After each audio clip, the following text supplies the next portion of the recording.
ہاں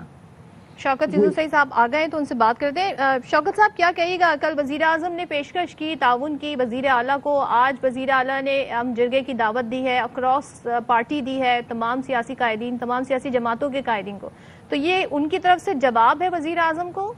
اس کو ایسے سمجھا جائے؟ بسم اللہ الرحمن الرحیم۔ نہیں دیکھیں، الیکٹڈ وزیر اعلیٰ ہے اور مینڈیٹ رکھتا ہے 4.5 کروڑ عوام کا، اور ظاہر ہے صوبہ اس وقت مشکل میں ہے،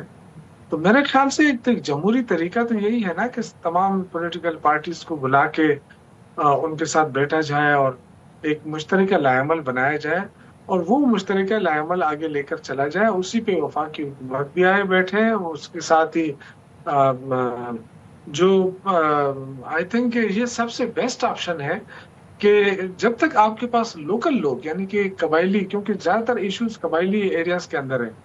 تو ان کو اعتماد میں لینا بہت لازمی ہے، تو کوئی ایسی پالیسی بننی چاہیے، لائحہ عمل بننا چاہیے جس سے دہشت گردی کو روکا جا سکے۔ تو آئی تھنک میں نے تو اختیار ولی صاحب کی باتیں نہیں سنی، لیکن انہوں نے کچھ 2-3 باتیں کی جو میں آخر سنی، ویسے انہوں نے اس جرگے کا بڑا پازیٹیو رسپانس دیا ہے کہ یہ جیسے پی ٹی آئی کو ڈیورن آفر ہے۔ جی اچھا، ہاں تو میں نے کہا کہ ڈیورن لائن کی جو انہوں نے بات کی نا، کہ ہم نے تو کبھی نہ اس ڈیورن لائن کی بات کی ہے، نہ ہم کرتے ہیں، ہمارے جو سرحدات ہیں وہ ہیں، ہم پاکستان کے ساتھ ہیں الحمدللہ، اور جب بھی اللہ نہ کرے پاکستان پہ اگر مشکل وقت آتے کوئی حملہ کرتا ہے، ہم تو اپنی فرض کے ساتھ کھڑے ہوں گے، تو کسی ادھر ادھر نہیں دیکھ لے کر ہم لوگ تو آپ بھی کوئی وفاق کو اچھا مثبت جواب دے دیں ان کی آفر کا without any ifs and buts، تو مسائل بہتر طریقے سے حل ہو سکتے ہیں پھر؟ خیال سے وفاق کا دیکھیں، پرائم منسٹر صاحب نے مبارکباد دی تھی، ان کا میں نے شکریہ بھی ادا کیا تھا، اور تمام جتنے بھی اسپوکس پرسنز ہیں سب سے کہا گیا تھا کہ جی شکریہ ادا کر لیں، لیکن اس کے ساتھ ساتھ آپ دیکھیں نا کہ جو وفاقی وزراء یا ان کی طرف سے جو لوگ آتے ہیں ٹی وی کے اوپر، تو وہ جو تنقید کرتے ہیں، وہ تنقید جو ہے نا، ایک تو پولیٹیکل تنقید ہوتی ہے، ایک اس طرح تنقید ہوتی ہے کہ جیسے ہم کوئی پاکستانی ہے ہی نہیں اس طرح سے، اور اگر پاکستان کو نقصان پہنچتا ہے تو ہم بڑے خوش ہوتے ہیں شاید اس طرح، تو یہ جو طرز عمل ہے نا، یہ ٹھیک نہیں ہے۔ دوسرا یہ کہ آپ ہمارے جو مینڈیٹ کو آپ اس طرح ہلکا تو نہ لینا،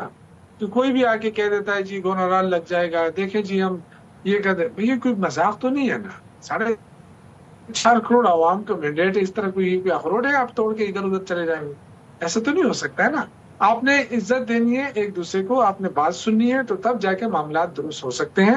اور ہم بھی چاہتے ہیں کہ افغانستان کے ساتھ مذاکرات کے راستے معاملات حل ہو، اور آج جو حکومت کر رہی ہے ہم نے ان کو ویلکم کیا ہے،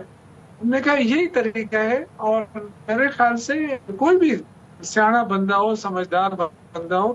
وہ بھی یہی کہے گا کہ افغانستان کے ساتھ آپ 5 سال بھی لڑائی کر لینا، پھر بھی آپ ٹیبل پر آ کے مذاکرات کے ذریعے مسئلے کا حل نکالیں گے، تو پھر ہم 5 سال کیوں اپنا ضائع کریں اور لوگوں کو وہ کریں، تو یہی بہتر حل ہے میرے خیال سے، جو حکومت نے اسٹریٹجی اپنائی تھی مذاکرات کی، ہم تو اس کو سپورٹ کرتے ہیں۔ مذاکرات وہاں ہوتے ہیں نا جہاں ول ہو، جہاں ول ہی نہ ہو تو پھر تو ظاہر ہے، پھر کہتے نا، پھر وہاں پہ مائٹ از رائٹ والے آپشن ہوتا ہے۔ ایک بات مجھے بتائیں اختیار صاحب، ہم یہاں پہ جب تحریک انصاف سے کہتے ہیں جی آپ اچھی پیشکش کا جواب مثبت طریقے سے دیں without any ifs and buts، تو یہی بات پہ آپ لوگوں پر بھی اپلائی ہوتی ہے کہ بھائی ایک طرف تو تعاون کی پیشکش، دوسری طرف بیانات، تو بیانات جب آپ کو لگے جی صورتحال ایسی ہو رہی ہے تو پھر آپ گورنر راج کی باتیں کریں، یہ بیانات کا سلسلہ رکے گا تو پھر ورکنگ ریلیشن شپ قائم ہوگا نا وفاق اور کے پی میں؟ دیکھیں میرے خیال میں جو مثبت بیانات ہیں یا اقدامات ہیں وہ ابھی تک on the floor of the house 1.5 سال کی حکومت میں وزیر اعظم شہباز شریف نے ان کو 6-7 مرتبہ آن ریکارڈ ان کو مذاکرات کی، ایک ساتھ چلنے کی، تعاون کی پیشکشیں کی، اس سے زیادہ اور کیا ہو سکتا ہے کہ ان سے مذاکرات کرنے کے لیے جو اسپیکر نے کمیٹی بنائی تھی وہ آج تک قائم ہے، وہ ٹوٹی نہیں ہے۔ لیٹ می اسٹریٹ دس ریکارڈ کہ میں یہ ریکارڈ پہ لے ہوں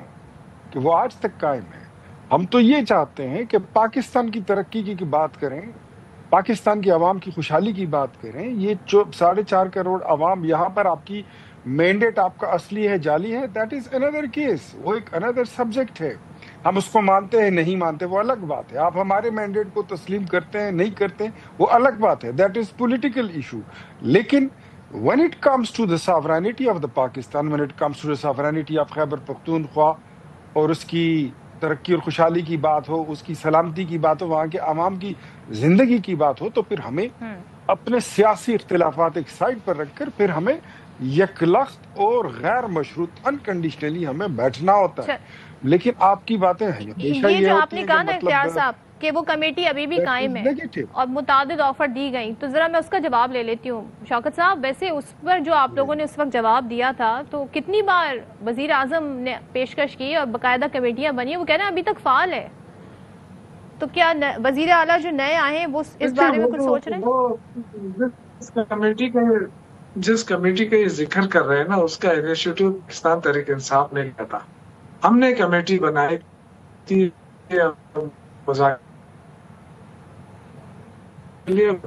ہم ان سے کہتے تھے کہ آپ لوگوں کی طرف سے فارملی وہ آیا نہیں ہے. وقت میرے پاس